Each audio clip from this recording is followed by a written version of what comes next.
This is the Ultra Heelz Wrestling Podcast, live from Brewery Studios in Garfield, New Jersey. I am Dark Messiah 2.0. I'm the mail boy and the CEO. And in case you did not know, every time that I come, it is time to go. Because your boy don't pull it up with these hoes.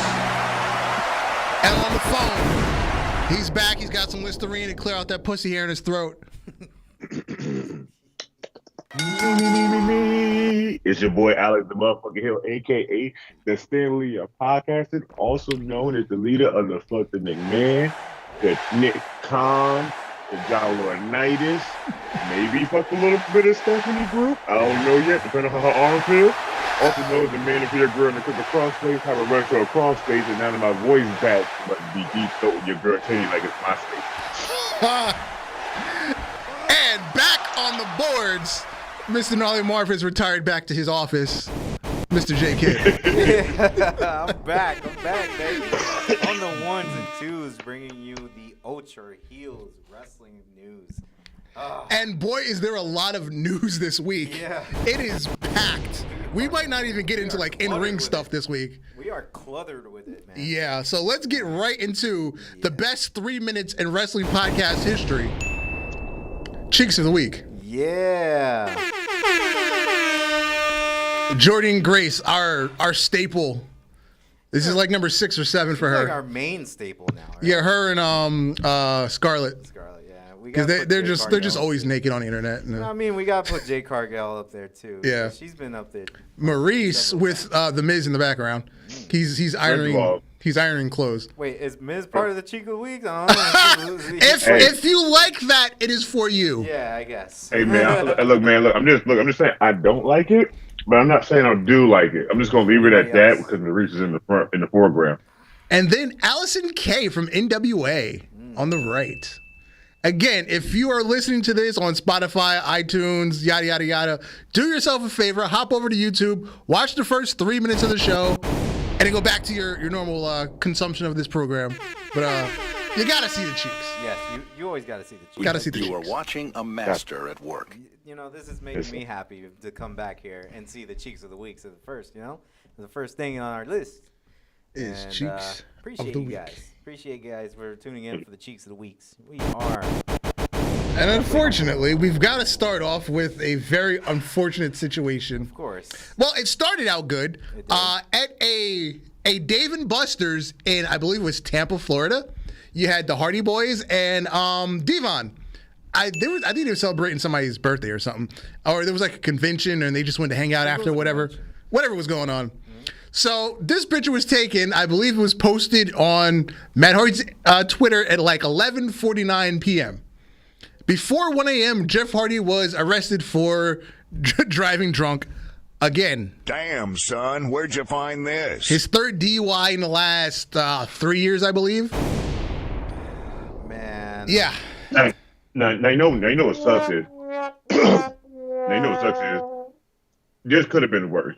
It could have been worse. But Florida rules are different when it comes to DUI.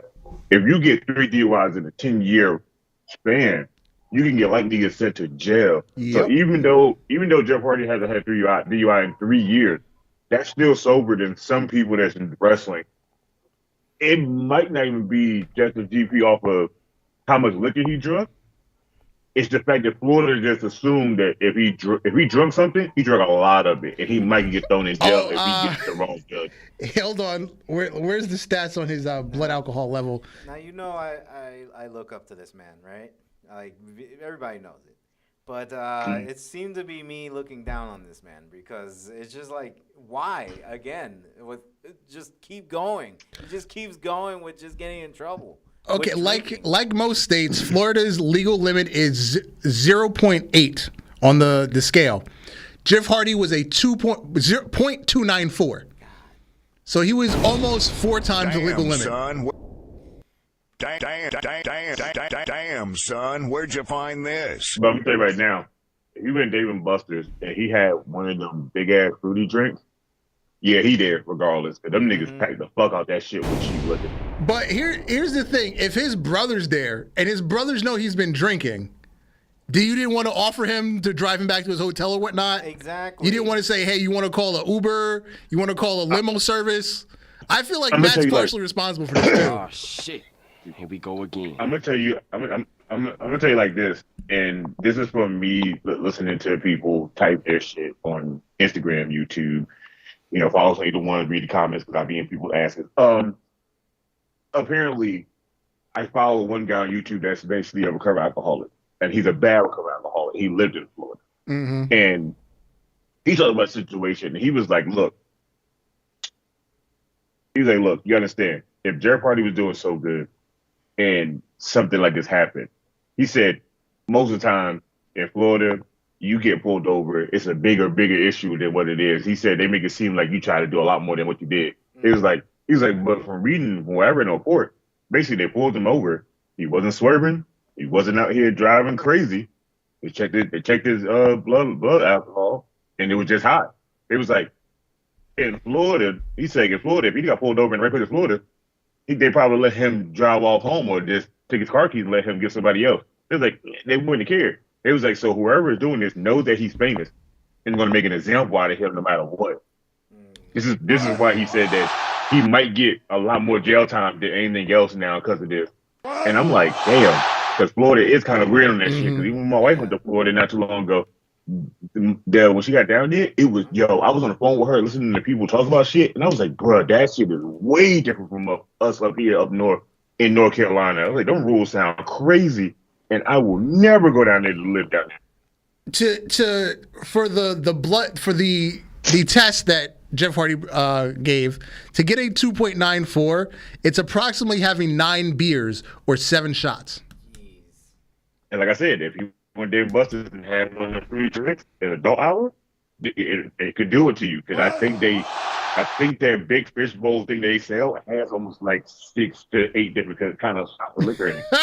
Oh, what up? It's X-Man Damn. It's not a scam. Damn. It's not a sham. It's the real X-Man Damn in the chat.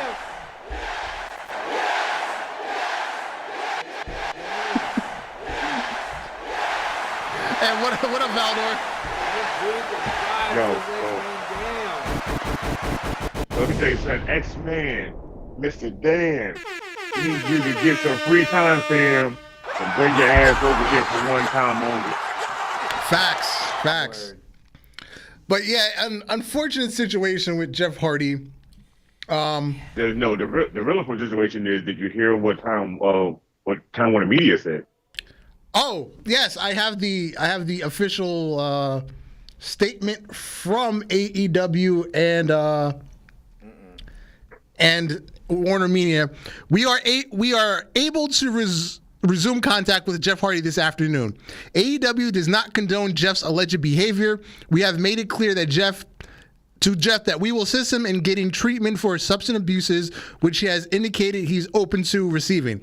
In the interim, he is suspended without pay, and he can only return to AEW upon successfully completing treatment and maintaining his sobriety. If you or a loved one needs help, please reach out to the national helpline 1-800-662-4357. Now, mind you, on Twitter, this is where one argument started over the weekend. Me not able to talk, the hands fight faster. Can't say what I really want to say. Someone on Twitter said, "Oh, this man trying to give you help and you didn't want to help him. That's why your career going down the hole." I said, when Mr. Man tried to help him, Mr. Man also exploited him when he was alcoholic. Yeah. And they tried to put him in a storyline where he was drinking. Yep. I said, why would I want somebody to help me that's going to make me do shit like that, knowing that's the stupidest thing ever? I don't trust you as an employer. You want to make me spin a storyline on me being a drunk driver after I just came out and being sober and not drinking. That sounds stupid. I said, that's literally like a company tell you, oh, we do random drug tests, but you want to go smoke on your break, you can smoke on your break. What the fuck would I want to do that for? That sounds dumb. That does sound what dumb. you just said. Now, tomorrow night on Dynamite, they were for the Road Rager special. It was supposed to be a triple threat ladder match between the AEW Tag Team Champions, Jurassic Express, versus the Hardy Boys versus the Young Bucks. So obviously the Hardy Boys are out. Yep. One time being. As of when I left home at 1 o'clock, I had not seen a replacement team or a rescheduling of the match in any way. So I'm not clear on what's going to happen with that situation. Yeah. Oh, So shit. Here as we of go right now, again. from the bottom of our Ultra Hill hearts, and I hardly give two fucks, we hope Jeff Hardy, you do well. Want you back. Yep. Because, you know, you're one of the only guy that we know that's been through a lot of substance abuse and Yep. came back stronger. So, you know, we hope you just get over this like you do every other time. Yeah, because the To me- last thing we need is an article that sounds like he's doing some shit that Sonny did. Yeah. Yeah. And yo, I ain't gonna lie, there was some people on Twitter talking about that shit. It was like, yep, next he's gonna be the next Sonny. And I was like, bro, that's a two different thing, bro. Yeah, that was A two-way different thing. You can't compare him to Sonny. Yeah. Ever. Now, also, let me try to explain you further what I had an argument about across Instagram. I tried to tag you in it, but the argument got so deep, I was going ham, and they like delete all my comments and then block me. Of course. People get shook and they delete comments. Yeah, so you know, in fact, no, remember I sent you screenshots of it from the Facebook message they had joined me in. Yeah. So apparently, we are talking about our new IC champion Walter, and somebody made a comment about him, and someone made a comment about Alberto Del Rio. So I went off on both times, and I got kicked out of the group chat, and I don't give a fuck because couldn't nobody prove me wrong. The first one was about the IC champion. Oh, you bring him to the main roster. He go gets in shape. You change his name. You get him like almost the same different kind of gimmick. He doesn't complain. He get awarded IC title. But Keith Lee gets his name changed. Won't do what Vince say. Heard it in the back. He's hard to work with, and he get let go. So I guess listening to the boss does work and get you farther. And I said, no, that's bullshit. Vince loved that man the way he was. He just wanted him to just stay healthy. I said, but Keith Lee has been this big since he started fucking wrestling. Mm-hmm. And this is what he was known for. I said, he's known for being 300 pounds, doing standing moonsaults. Yep. No guy out there can do that. That's his size. That ain't fucking Brian Cage. You can't compare those two. I said, Walter's never been a high-flying guy. So for him to lose weight, that was in his limelight. That's what he wanted. Yep. I said, so you can't say that. And then I said, also, you can't compare them two together because Vince liked Keith Lee a lot, and he wanted to push him. But if he'd have left him alone, it'd have just made him a star. Of course. Walter name changed, but he came up there still as Imperium damn near. They didn't change shit. That's his name. He got to keep his gimmick, and look where he's at. I said, there's no difference between the two besides Vince wanted to do something different with him, and Vince didn't want to do nothing different with him. Mm-hmm. Yeah, they about 23 people argued with me, but couldn't nobody give me a legit answer. And then when I was like, so that's all y'all got, y'all not gonna give me nothing else, they blocked me from out that group chat. All right. Damn, son. All right, let's get over to Tony Khan. So I don't remember if we discussed this last week, but Tony Khan, apparently he has a buy one get one free sale when he buys belts. I did not know that. So yeah, you know. So the All-Atlantic Championship. The All-Atlantic Championship, he debuted just randomly in the middle of Dynamite. It was sitting on the commentary table. The way the camera was shooting it, you couldn't really see the writing on it. I'm just like, why is the Women's Championship sitting there? Did something happen to Thunder Rosa? Is she hurt now? But come to find out, there's a tournament going to be held, and the finals it'll be a 4-way at Forbidden Door. The winner of Buddy Matthews versus Pac, Ethan Page versus Miro, Pentagon versus Malachi Black, and 2 people to be named from New Japan. Now, I believe Tony Khan failed geography. Let's see. Buddy Matthews is from Australia. Does not touch the Atlantic. Pac is from UK. Okay, fine. Ethan Page is from Canada. Okay, fine. Okay. Miro is from Bulgaria. Does not touch any water whatsoever. It's in the middle of Europe. Pentagon is from Mexico. Does not exactly touch the Atlantic Ocean. That's the Gulf of Mexico. But we'll let you slide on that one. Malachi Black is from the Netherlands. Does not touch the Atlantic Ocean. And Japan sure as hell does not touch the Atlantic Ocean. So, yeah. That's our All-Atlantic Championship tournament. But for this tournament, Pac and Buddy matches already happened, and Pac has won that match already. It was a good match though. I ain't gonna give it to him. That was a good 205. I'm sorry, wrong show. That was a good match though. They used to be 205. Remember those days? Yeah, when WWE was good. Well, it still wasn't good at that point. It had highlights that were good. Let's put it that way. WWE wasn't good, but it was a good idea that Triple H and William Regal and Shawn and them came up with. That Vince said, yeah, cruiserweight division. Yeah, let's just have that again. X-Men Dan pulling for Pac. Yeah. So also, allegedly at Forbidden Door, Will Ospreay is attempting to challenge Bryan Danielson.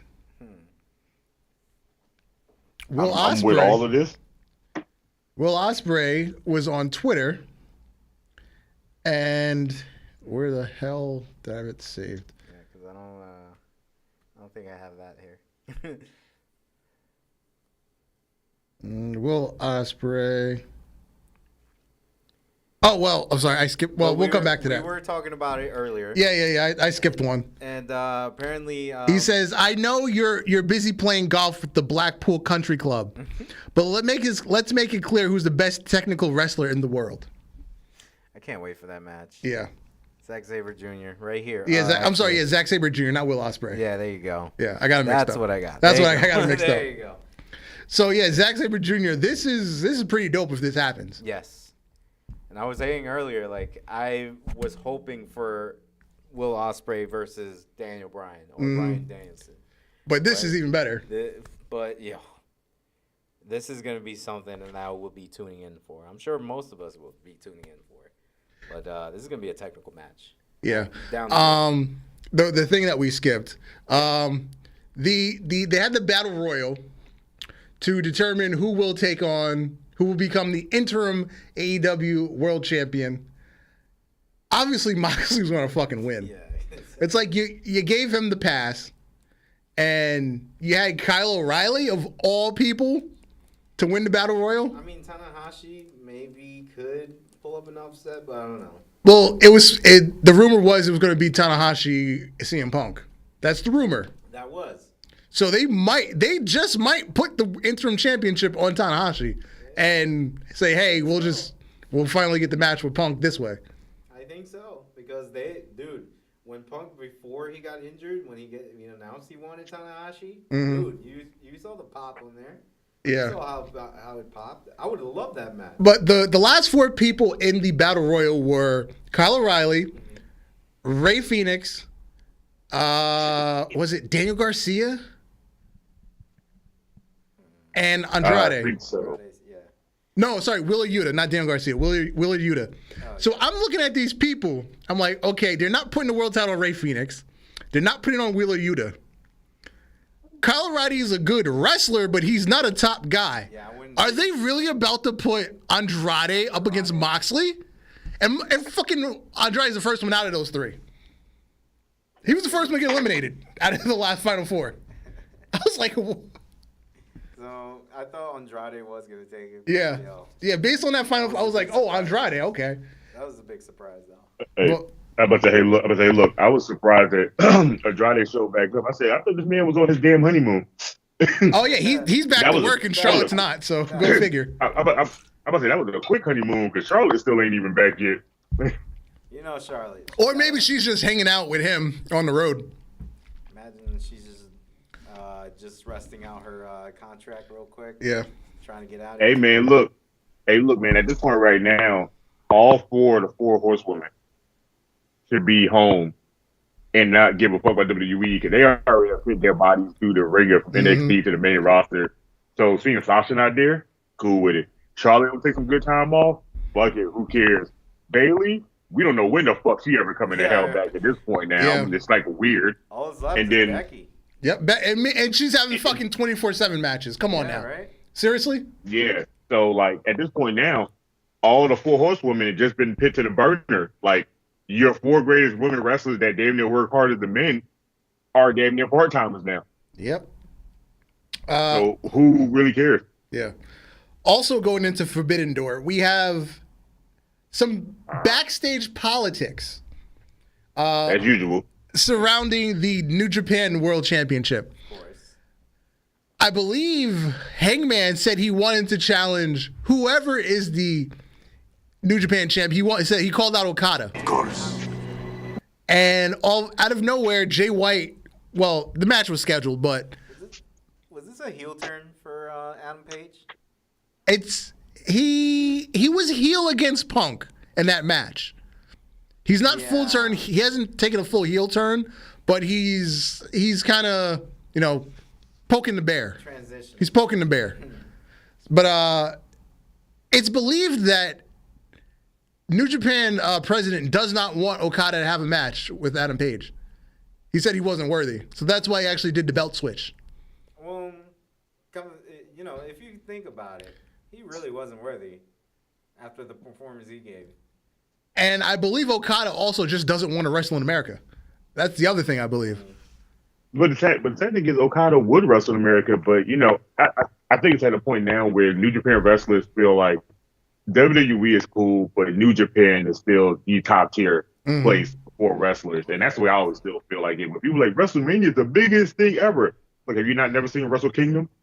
Wrestle Kingdom feels like a week worth of wrestling in 2 days. How long their matches are and how they let their Wrestle go. Kingdom's now 3 days. Now it's 3 It's Oh, yeah, 3 I'm days sorry. now. I forgot it's Friday, Saturday, and Sunday. It's but now they 3 go to days. the times of the week. So it makes sense. Give WrestleMania it just another started 10 being years 2 and days. WrestleMania will be 3 days. Yeah, right? And then Wrestle Kingdom will go to 4. I think it'll I'm about to say, now you don't need to give them another couple years of WWE to be 3 days. Just get them into about 2024. I think WrestleMania needs 3 days, though, honestly. Yeah, so now Bro, the speculation is the match is Jay White versus Adam Page. And if you notice, there is only one match that is booked so far. That's because of what's going on backstage and people not wanting to work, or there's also the issue between New Japan and AAA. So Ray Phoenix was taken off the show because he's got bad blood with New Japan. Andrade is not allowed on the show because he's got bad blood with New Japan. So because New Japan has a working relationship with CMLL, and CMLL has bad blood with AAA. So because of that relationship, New Japan doesn't want to work with people that are famous from AAA, and AAA is like, they're like not allowed to be, talked about on New Japan television. It's complicated. It is complicated. It's complicated. It's very complicated, especially when contracts are flying off here and there. Yeah, so fucking network politics are potentially ruining this show.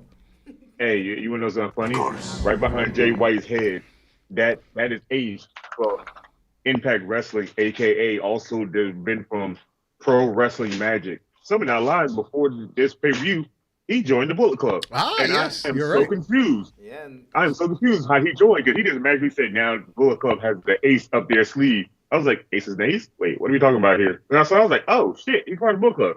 So Yep. him and Chris Bay are both Bullet Club legit members? Yep. Strange.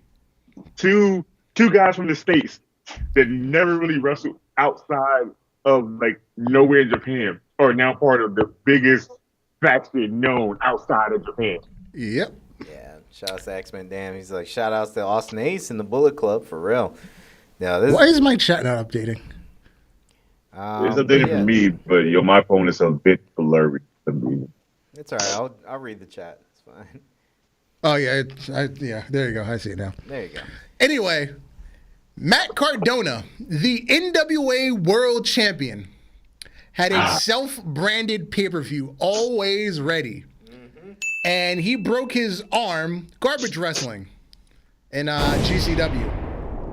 So he had to relinquish the NWA World Championship. He was stripped, and at the pay-per-view Alwayz Ready, we had a fatal four-way match to determine the new champion. And the fatal four-way match consisted of Trevor Murdoch, the former NWA World Champion who Matt Cardona beat, Nick Aldis, Tom Latimer, and Samuel Shaw, a.k.a. Dexter Loomis. Bro, that was a weird wild card for him to be a part of that, man. And he worked the Dexter Loomis gimmick. Same gear and everything. Well, technically, don't forget, Shaw from Impact was the same as that gimmick too, same as that. See, I don't remember him from Impact. That's when I wasn't watching wrestling. I'm about to say you want to know why? When he was in Impact, he had the same as that gimmick, no mustache, but he wore a black tight long sleeve turtleneck before he got the matches. Same as that pants, same as that gimmick. It did not change. That's why when he went to NXT and he didn't talk, I was like, it's the same gimmick. Like Triple H didn't even try to change it. He was like, yeah, just grow a mustache, different name. Do what you've been doing. It's the same as that gimmick everywhere he goes. It's not broken. Why fix it? Yeah. Now something a lot of things. He broken, Broken. the Fiend, yeah. Bullet Club. There's a lot of things we can talk about, but that's a whole nother show. Oh yeah, definitely. Now something we were talking about before the show went on the air. One of the earlier matches in the show was the Aaron Stevens Swan Song, as in it's his final match. He's leaving the company. Aaron Stevens, a.k.a. Damian Sandow. So if he's leaving the company, we joked about this a couple weeks ago. He looks eerily similar to Elias. Because when Elias showed up, I said, damn, he looks like Damian Sandow. So WWE has now advertised that Ezekiel and Elias will appear together on Raw. Are we getting Damian Sandow as a stunt double again?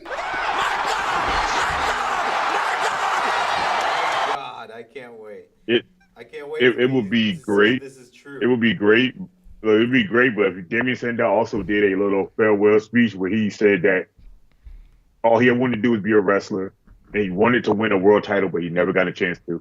He said, but he don't feel like wrestling is respecting him, so he's going to step away for a while. And I was like, most wrestlers say that when they're about to go to another company just to, end their run in one previous company. I was like, I hope WWE bring him back, but at the same time, I don't want him to be a stunt double. I want him to be what he's supposed to be. At least a United States or an IC champion or something. Well, in NWA, he was the national champion. He was the TV champion. He was a tag champion. So he had success there. They used him. Yeah, there. Yeah, there. But I'm talking about WWE. When he was the Damian Sandow gimmick, the man won Money in the Bank. He actually beat a good amount of good guys that was previous champions. And he never got to see limelight today. Like, he became more famous as Miz Stunt Double than he did his regular gimmick. Yep. Yeah, he definitely. He killed that Miz And Stunt Double thing. I kind of want to see them bring him back and give him a redemption. Yeah, I feel you. Imagine he come back and he sees the Miz. Well, actually, that should be for him to go to Kevin Owens, right? Since that's the storyline now with Ezekiel and Kevin Owens. Yeah, that kind of makes sense. But it's eventually going to go to Miz. No, Miz is what is Miz doing right now? He's on Raw. Miz and Mrs. That's about it. Really. Yeah, that's about it. He was fighting Riddle, and then that's it. I mean, I think he's going to go to the Ezekiel Kevin Owens line, the story. I think that will happen. And then we're going to see Damian Sandow in there and have a little reunion. Yep. Oh, yeah. Okay, I see where you're going with it now. All right, I got you. Tell you, bro. You need to be cutting us at least a small part of a check or something, because we coming to the storylines for them before they even start. Yeah. My check, yo. And speaking of things going on backstage at WWE, someone that formerly worked for WWE, they wanted to talk about some of Vince McMahon's weird habits, and like the unwritten rules in the locker room. This is written poorly.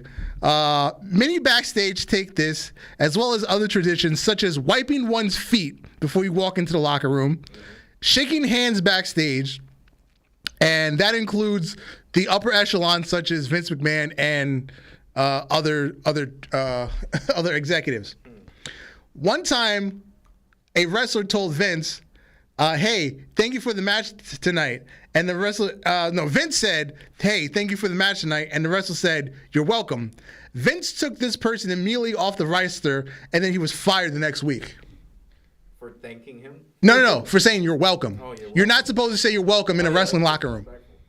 If someone says thank you, you say thank you back. You don't say you're welcome. I was never taught that as etiquette. I was told somebody say thank you. You say you're welcome. Just like if somebody sneezes, you would say God bless you or gesundheit. Do not sneeze around Vince. That's one of. Hold on, let me finish this article. Do not slap your knees around Vince. Well, because this article's working horribly. Vince inarguably has more eccentricities, such as an aversion to sneezing. According to Paul Heyman and a corroborated story by Bruce Pritchard, McMahon is incensed when anyone sneezes. McMahon also is often seen shaving with his electric razor often. According to Heyman, when asked about his shaving habit, McMahon said of his beard, "I can't let it win." That sounds like some demon we need to try to get rid of. Vince is in a war with his beard. I've never seen McMahon with a beard. And you know what's funny? I can contest that all that is true. Because I just talked to my father this week, and he told me there's a guy whose job used to work for WWE for 4 years, and he said everything that my dad was telling me, my dad's not even a wrestling fan, is everything that we heard wrestlers that left the company. So everything that we've been hearing, they be like, yeah, it's not like a little bit bullshit. No, it is true as fuck. Because he even said that my father even said that the guy said Mr. Man is a gym rat. And I was like, we know this already. That's nothing new. He said no. He wants all his employees, even the camera crew and the guys in the truck, to go to the gym constantly. And I was like, yo, we heard that before from other wrestlers too.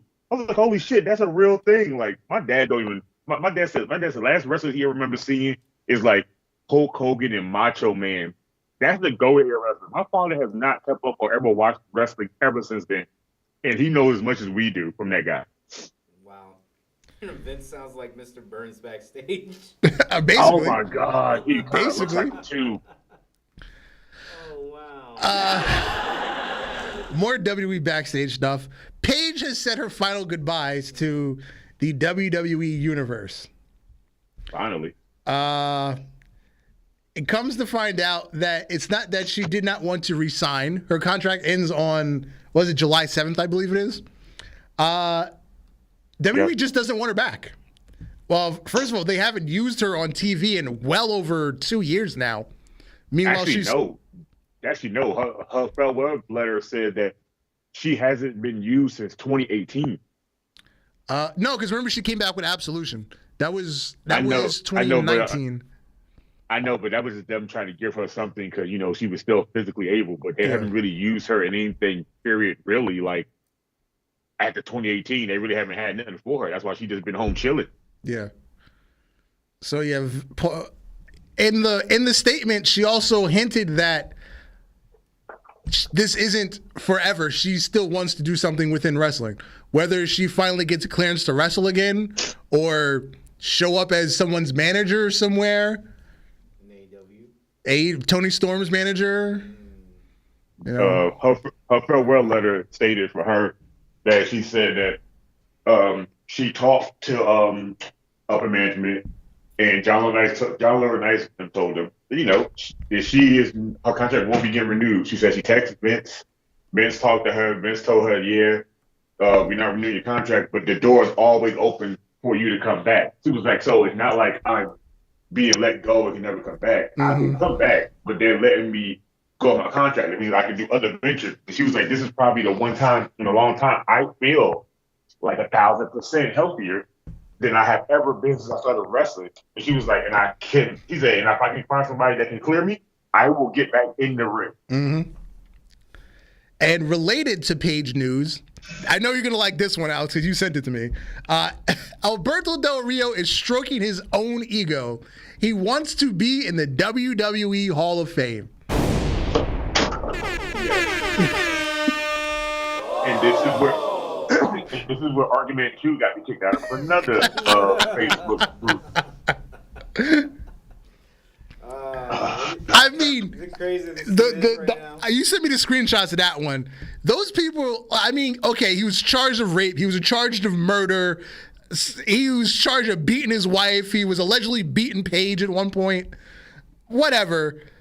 In terms of this goes back to your argument with like Chris Benoit. Chris Benoit's work in the ring says he should be in the Hall of Fame. Alberto Del Rio, to me, his work in the ring says he shouldn't be in the Hall of Fame. End of story. That's where I stop right there. Never mind his personal life.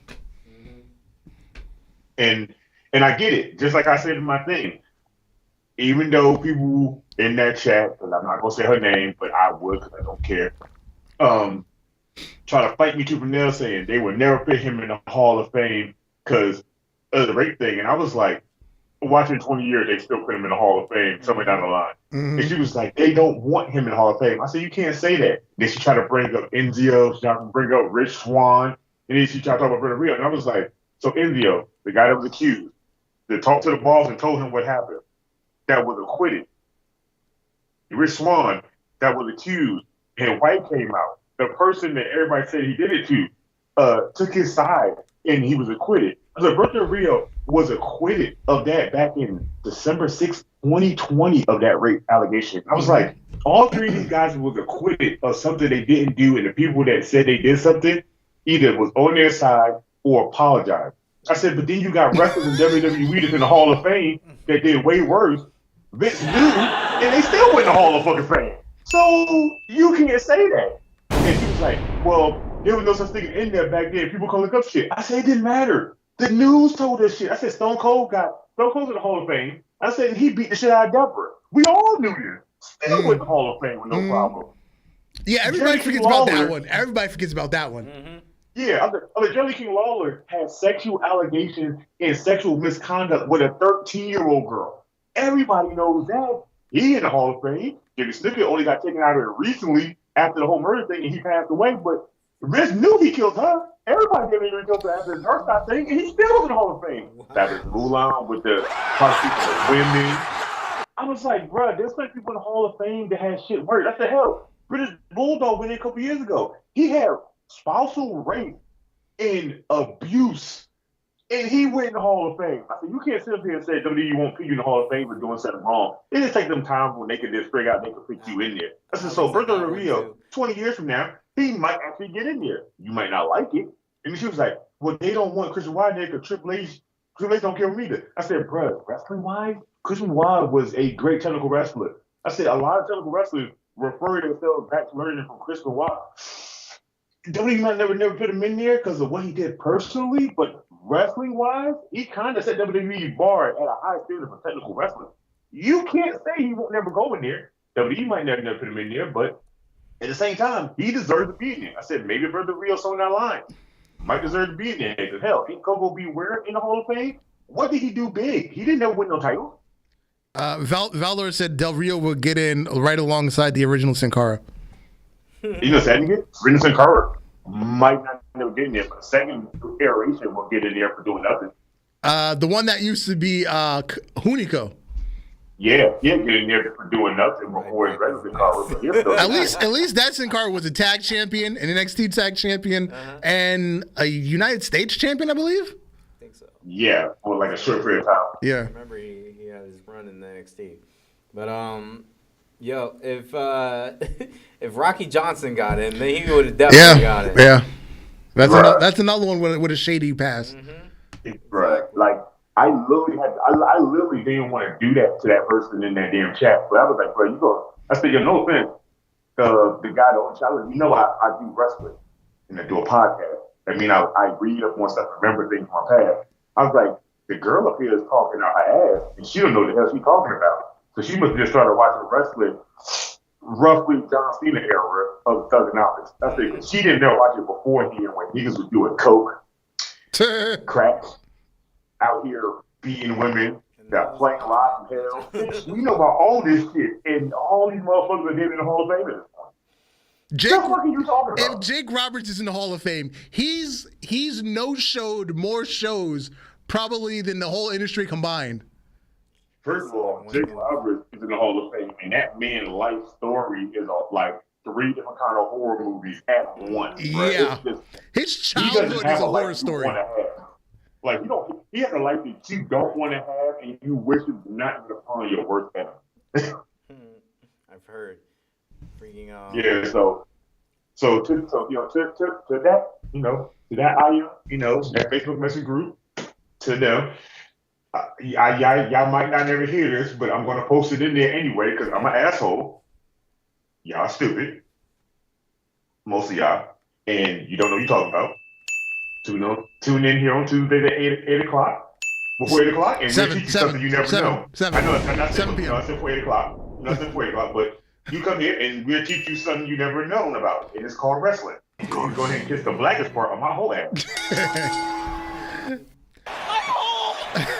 Somebody else causing controversy in the locker room, Ronda Rousey. Of course. Who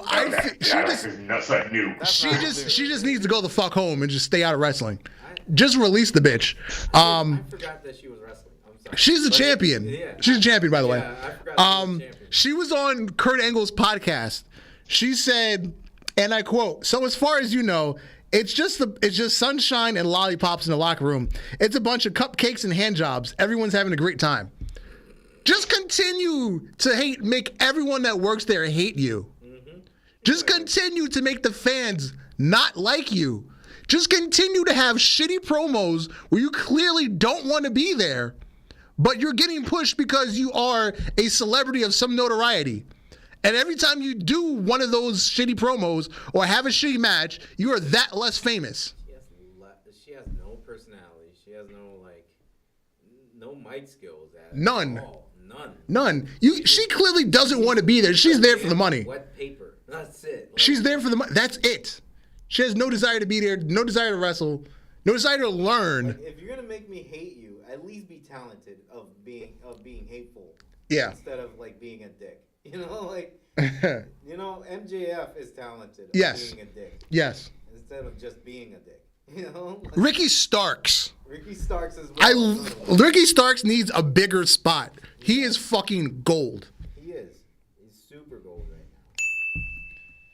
now. Super gold, just like how I am in Street Fighter V in my PS4. Super gold. Villainy Games, go check him out. Yeah. John Cena will be celebrating his 20th anniversary. What day is he showing up? June 27th on Raw. Mm-hmm. Most likely, either he's going to challenge Austin Theory or Austin Theory's going to challenge him. They're going to have a match at SummerSlam. It's going to be that. Little Cena, Austin Theory. Passing the torch season. The prototype 2.0. Yeah, Cena 2.0.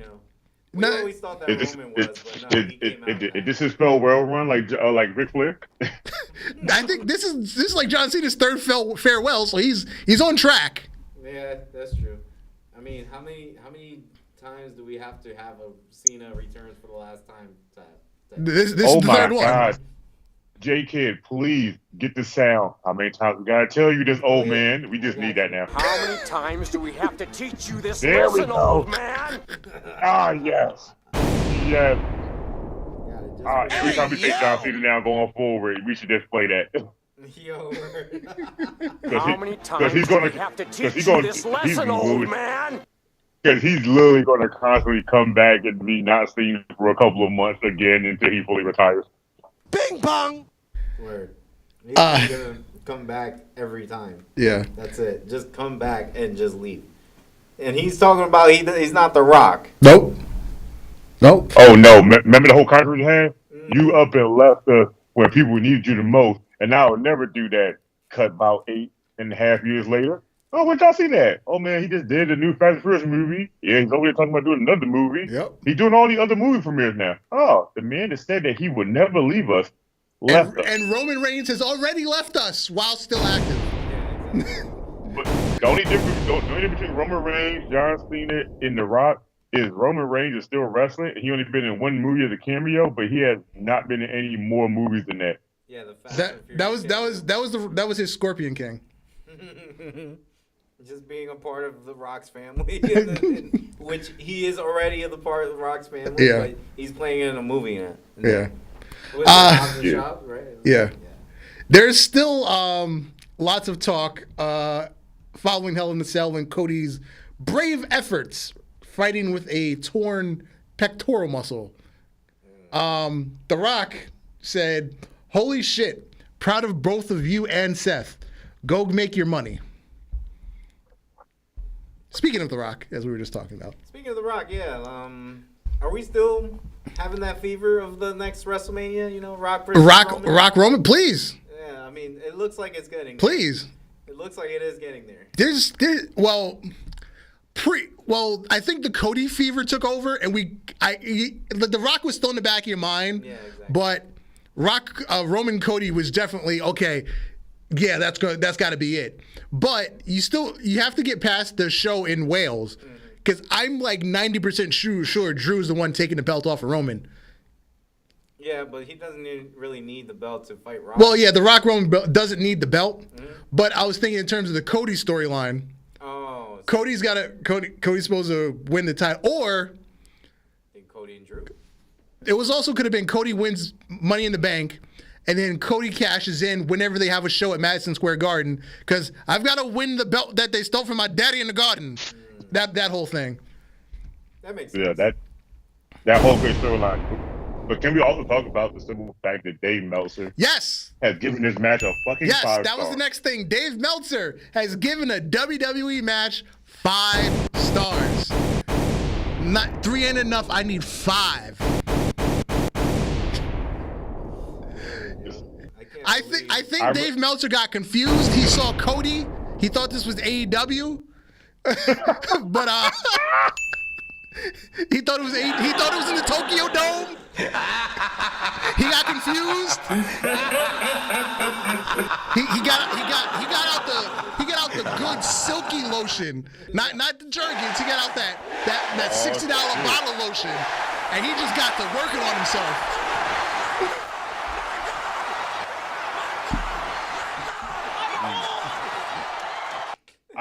I can see him right now moving his paper out of the way, putting down his waterproof blanket, and going to town on his knees. This is his room. God That's damn his it. office. That's his home office. He operates like that. That's so weird to say he operates like that still. Looked like a tornado hit his office. What the hell happened? Bruh, He takes interviews like that. You bring people in your home. Him and Jim Cornette offices. Him and Jim Cornette offices, no offense to anybody, look like the disaster of buildings that happened in 9/11. But at least Jim Cornette's office is like fucking memorabilia. Yeah. He's just got a shit ton of memorabilia. And by the way, he's a huge comic collector. He has everything. Yeah. Everything. He has like the most rarest comics you'll want to find. But look at his dog. He can't even walk around the room, I didn't even notice the dog. I just thought that was crap on the floor. I didn't notice it was the dog. There was a dog in there. His dog is a shit. His dog's like, I've been here my whole life, and I still don't know what this floor looks like. His dog is looking at him like, yo, get your shit together. Fuck. He's like, bruh, I want to come lay down, but you tell me no every time, and I don't understand why.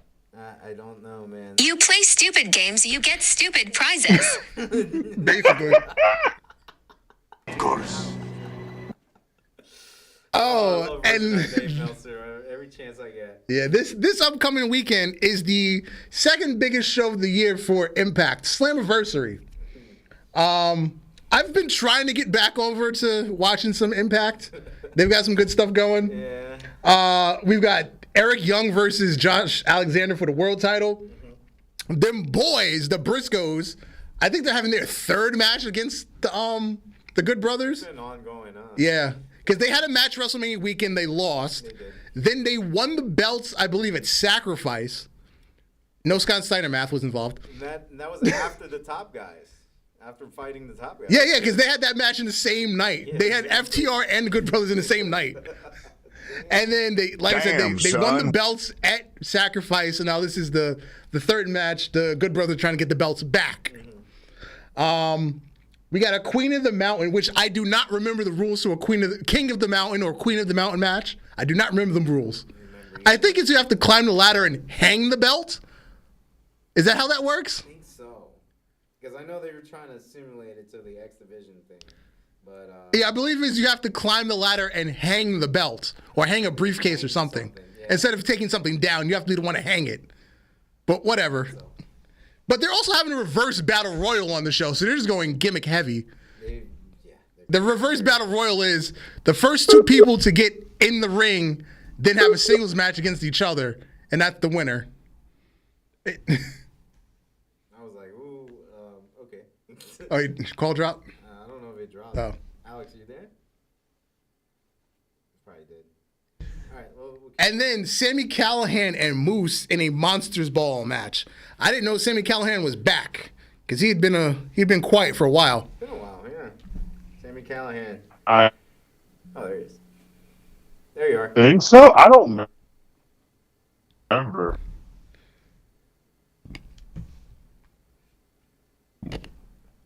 Looks like Alex is a little spotty there. Yeah. But, yeah, I mean, I didn't even know he came back. That's crazy. Yeah, I can't remember the last time I've seen his name written on a card. But yeah. I think it has to be like what, like. It sound like they've been. What? I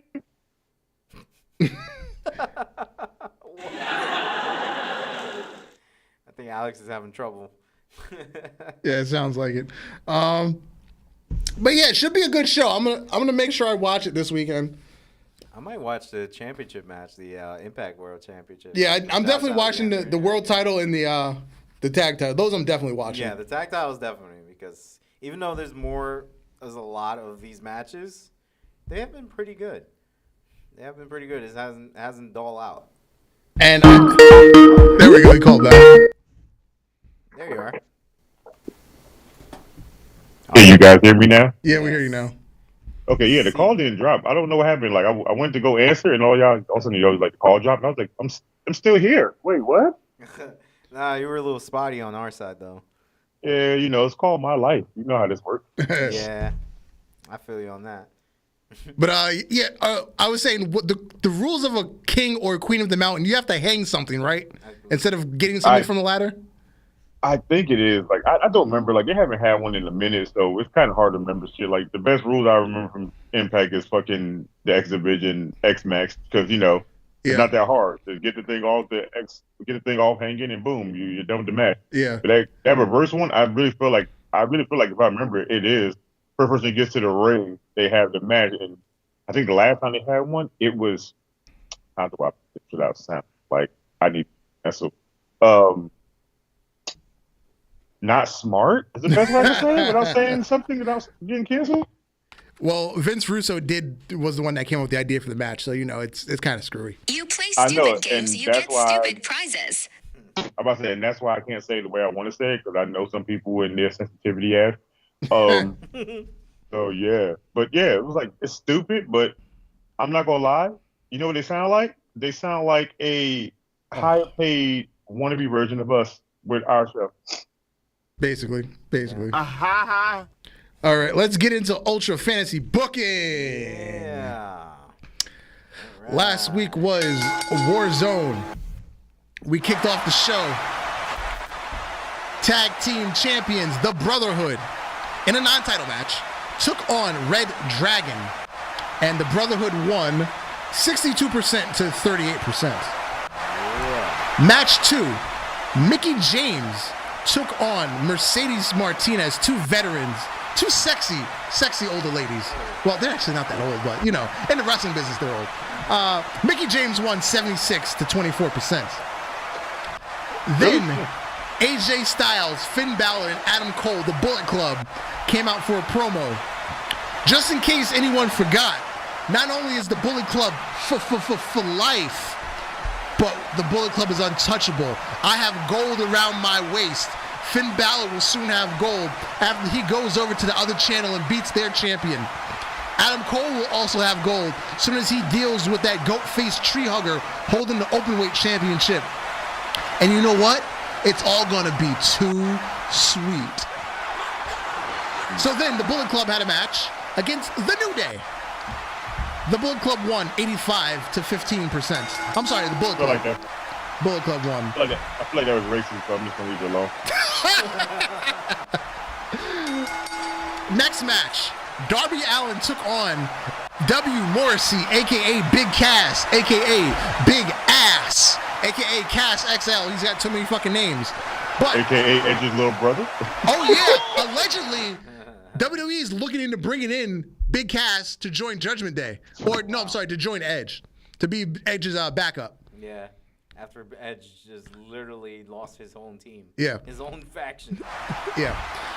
Next up, Jordynne Grace is interviewed by Michael Cole.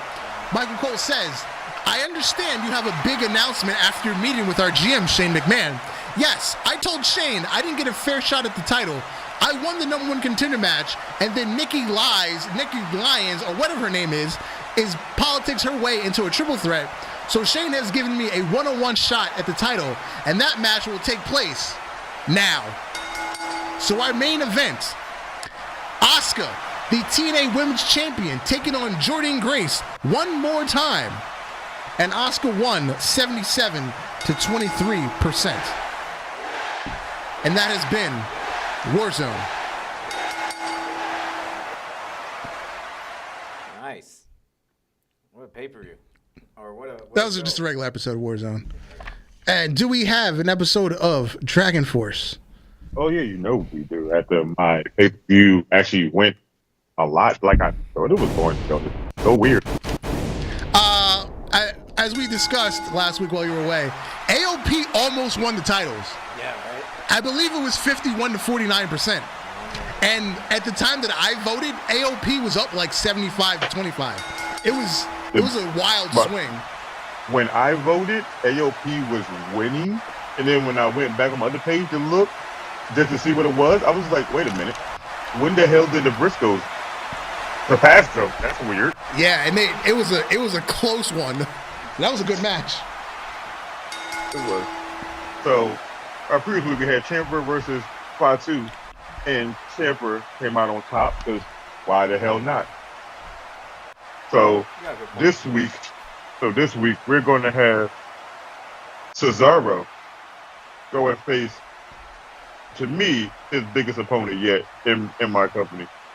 We're going to have Cesaro face Wardlow in a #1 title match for a #1 contendership.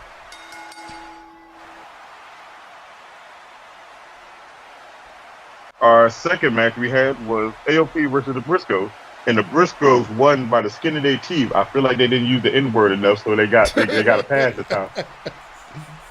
So now that AOP has lost, AOP is already apparently dominant in my company all of a sudden now, some weird ass reason. Yep. We're gonna have a rematch. Ooh. We're gonna have a rematch, non-title, but if AOP wins this time, they get a #1 contender shot at the next pay-per-view, and they will have any match of their choosing. Our last match we had in our last pay-per-view, Dina Purrazzo versus Victoria in the cage match, and Dina won. So now that Dina won, and she feels like she is a god among women, we will now have her face Thunder Rosa with Victoria ringside.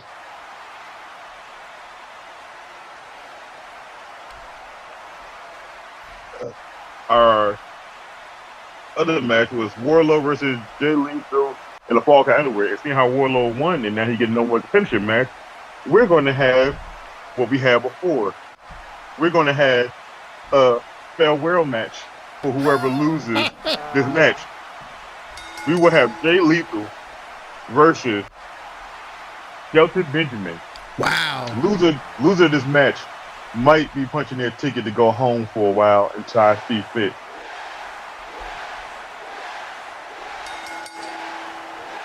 And our last match, we had Cesaro versus Steam, and Cesaro won, and that was for the title.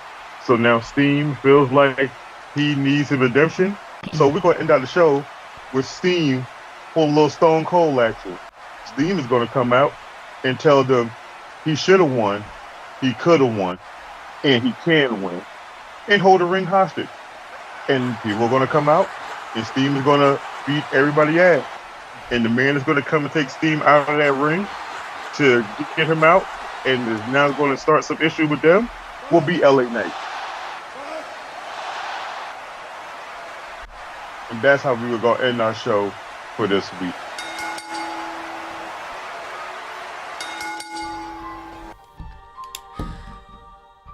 Another excellent episode. Oh, by the way, I'm attempting to create my fantasy booking roster in 2K. I thought about the same thing too after seeing Prince Pretty and Xavier Woods going in 2K. Yeah. Need some capture cards and Also, we forgot one thing too.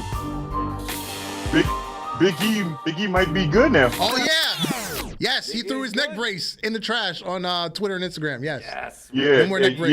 yeah. If you go to his page, he's hanging out with what was it? One of the Wayne brothers and somebody else, and he doesn't have a neck brace on, and he looks like he's the happiest he's been in a while. So he actually might be good. Nice. Yes. Big ups to Big E, of course. Yeah, come back That man's a strong. fucking Come machine, back. man.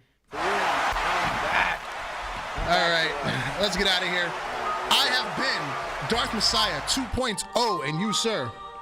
Alex, the motherfucking Hill. Good night, J Kid. Good night to all, and to all a good night. Peace. Peace.